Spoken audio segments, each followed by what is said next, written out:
السلام عليكم ورحمة الله وبركاته أخواتي. غادي نشارك معكم رحلتي مدينة تطوان.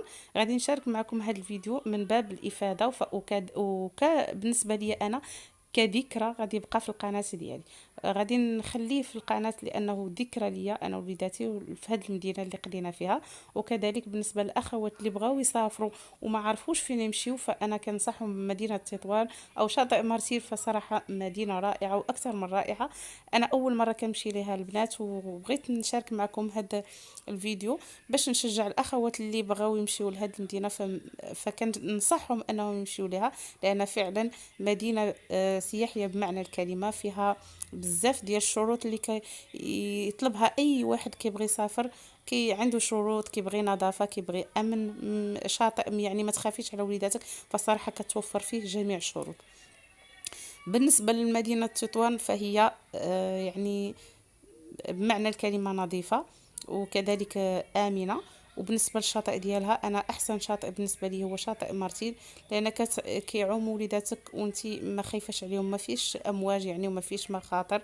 الحمد لله يعني كترتاحي فيه بزاف. وبالنسبه للكرا فهو الكرا موجود تما، كاينه بزاف. ملي كتكونوا هكا داخلين في الشارع كيكونوا اناس تما، كاينه اللي متخصصين في الكرا، كيكونوا هازين سوارت وكيشيروا على الناس. فبالنسبه لي انا في شهر 7 كان الكرا موجود يعني الحمد لله، وحتى الثمن مناسب. انا كريت 250 درهم، يعني شقه، يعني بالنسبه للعائله وحده مزيانه، الحمد لله كفاتنا. وما بعيداش بزاف من الشاطئ، يعني 5 دقائق كنوصل للشاطئ.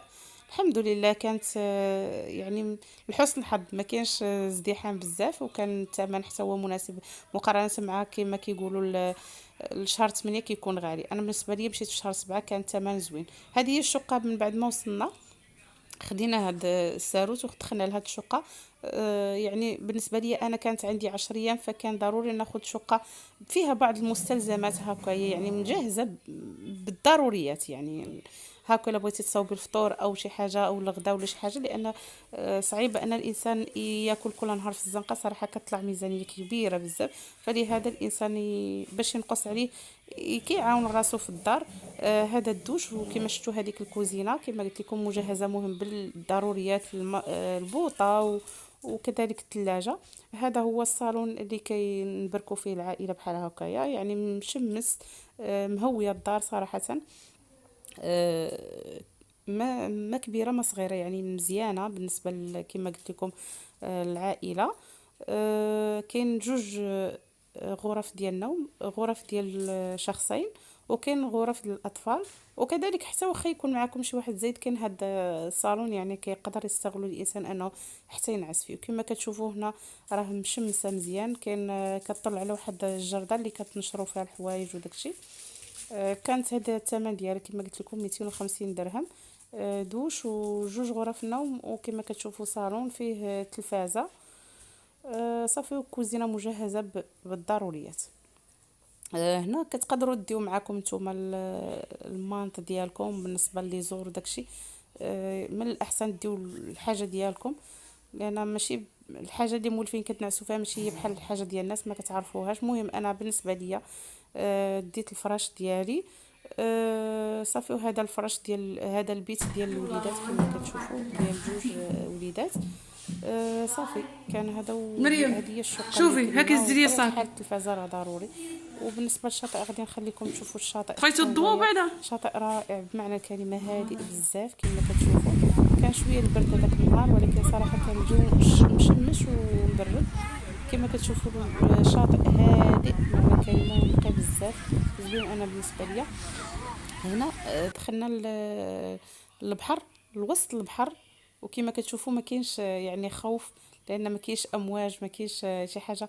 يعني كتقدري تدخلي لوسط البحر بهاد الفلوكه اللي كتكريوها. في داك الوقت انا بعدا في شهر 7 كيكريوها ب70 درهم حتى 100 درهم هكايا. مهم كاين اللي كيخليها لك 100 درهم، ب70 درهم انت واش طارتك.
السيدات. وكذلك حتى حنا الا كانوا هكا كيطلعوا هادو تقريبا ب 25 درهم، يعني زوينين بلا زوين متكامل. وهذا هو الشاطئ ديال النهار الثاني فاش جينا. كما كتشوفوا فيه بائعين متجولين، كلشي كاين متوفر. كما كتشوفوا الشاطئ هادئ وحتى